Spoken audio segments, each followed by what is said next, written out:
No income tax payable up to income of 12 lakh rupees. मार्च के बाद जैसे ही अप्रैल का मंथ स्टार्ट होता है उसके बाद लोगों की एक सबसे बड़ी चिंता होती है कि इनकम टैक्स रिटर्न फाइल किया जाए और उसमें किस तरीके से इनकम टैक्स अपना बचाया जा सकता है। अभी आपने देखा कि वित्त मंत्री फाइनेंस मिनिस्टर निर्मला सीतारमण ने एक बहुत बड़ी घोषणा की और उन्होंने ये कहा कि 12 लाख तक की इनकम पर कोई भी टैक्स नहीं देना होगा और ये एक बहुत बड़े राहत की खबर उन लोगों के लिए थी जिनकी इनकम 12 लाख के आसपास या 12 लाख के ऊपर थी या 12 लाख तक थी। I am now happy to announce that there will be no income tax payable up to income of 12 lakh rupees.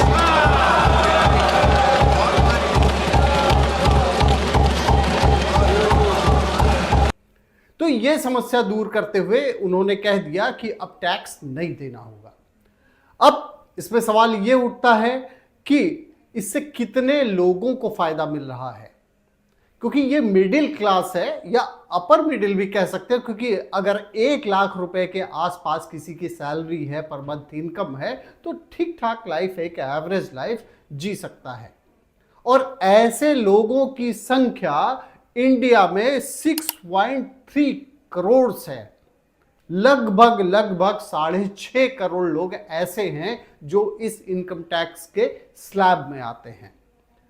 अब वही फिर से बहस शुरू हो जाती है कि इतना बड़ा जो छूट दिया गया है, इससे लगभग 1 लाख करोड़ का घाटा होगा सरकार को। अब ये होता है कि इसकी भरपाई कैसे करेंगे, क्योंकि सरकार चलाना है तो राजकोष जो है वो तो मजबूत होना ही चाहिए। अब इस घाटे की भरपाई कैसे होगी, इसी बारे में आज हम आपको एक्सप्लेन करने जा रहे हैं। जो रिसर्च की है हमने, जो इस बारे में जाना है, वो इसमें ये देखा है कि इसको किस तरीके से सरकार भरपाई करने की जो उसकी रूपरेखा है, जो प्लानिंग है, वो क्या करने जा रही है। तो टैक्स छूट की भरपाई सरकार कैसे करेगी, इस पर हम बात करेंगे। और इसमें जो सबसे बड़ा, जिस तरीके से लोगों के पास में अब पैसे बचेंगे, जो टैक्स बचाने के लिए कहीं ना कहीं इन्वेस्ट होते थे, अब लोग खर्च करेंगे। अब क्या होगा कि जीएसटी की जो स्लैब है उसमें भी, जीएसटी स्लैब में भी बदलाव किए जाने की उम्मीद है, जिससे जो पैसे हैं लोगों के पास में वो खर्च हो और मार्केट में ही पैसा वापस आएगा। अब सीधी सी बात आप समझिए कि सरकार जो इनकम टैक्स के थ्रू पैसे ले रही थी वो जीएसटी के थ्रू लेगी।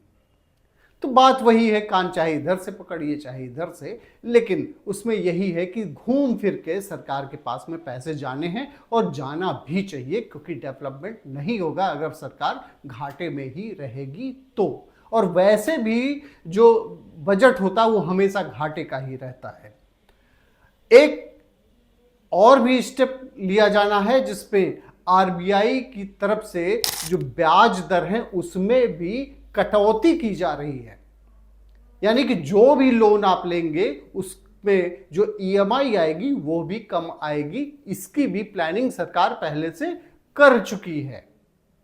अब इसमें फर्क क्या क्या पड़ेगा, अब इसमें आप देख लीजिए कि ब्याज दरों में छूट से जो रियल एस्टेट का कारोबार है, जो नोटबंदी के बाद से काफी मार झेल रहा है, काफी मंदी के दौर से गुजर रहा है, रियल एस्टेट में भी एक तरीके से वो भी मूव कर सकता है। क्योंकि अगर टैक्स के रेट कम हो गए, इंटरेस्ट रेट कम होगा, ब्याज दरों में कमी होगी, तो लोग होम लोन लेंगे और उसको इन्वेस्ट करेंगे फिर। तो एक तो ये है कि इससे मंदी का दौर जो है वो दूर हो सकता है। दूसरा, जीएसटी का स्लैब जो है घटाने से, इससे भी लोग पैसे मार्केट में खर्च करेंगे ही करेंगे, और जीएसटी का स्लैब जो है वो कम होने से ज़्यादा पैसे खर्च होंगे और अल्टीमेटली तो आना है सरकार के पास में ही। और इससे फर्क क्या पड़ेगा, जो ओवरऑल फर्क पड़ेगा वो मंदी के दौर से उबरा जा सकता है। सरकार की योजना ये है कि मंदी से उबारा जा सके, क्योंकि आप देख रहे हैं ग्लोबल लेवल पर जिस तरीके से मंदी की मार झेल रहा है, सारा ग्लोबल लेवल पर ये हो रहा है, सारे देश जो है वो मंदी की मार से उबर नहीं पा रहे हैं। तो सरकार, भारत सरकार की कोशिश यही है कि ये सारे जतन करके और उसको मंदी के दौर से उबारा जा सके। और जो घरेलू मांग है उसमें 10% इंक्रीज हो सकता है ये सारे स्टेप्स को फॉलो करने पे।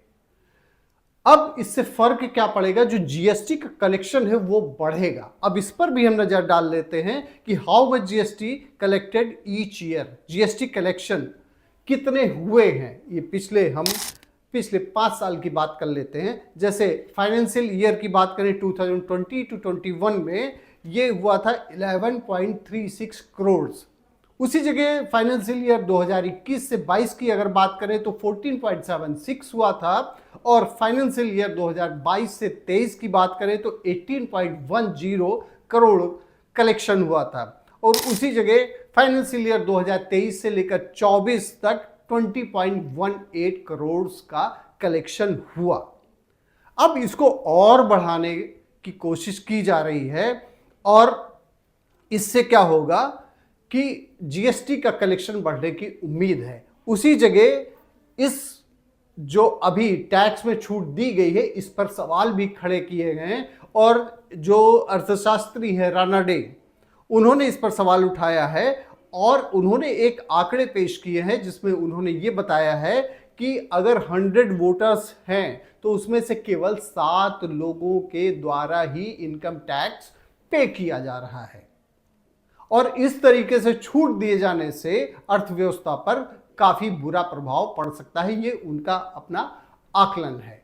अब देखने वाली बात यह होगी कि सरकार जिस तरीके से छूट दे रही है या मंदी के दौर से उबारने की कोशिश की जा रही है, सबसे बड़ा जो मिडिल क्लास है उसको छूट दिए जाने से उनको ये लगता है कि ये काफी भारी भरकम उनके लिए एक राहत की खबर है, और सरकार इसकी भरपाई कहीं ना कहीं से तो करेगी ही। तो जीएसटी उसके पास में एक माध्यम है कि जिससे वो भरपाई कर सके। तो इस तरीके से जो छूट दी गई है 12 लाख तक की इनकम पर जो छूट दी गई है, सरकार भरपाई करने जा रही है जीएसटी कलेक्शन से, और ब्याज दरों में भी कटौती होने जा रही है।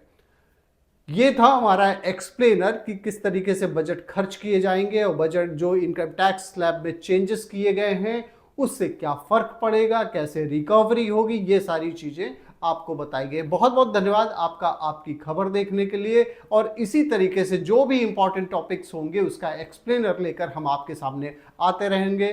थैंक यू फॉर वॉचिंग आपकी खबर।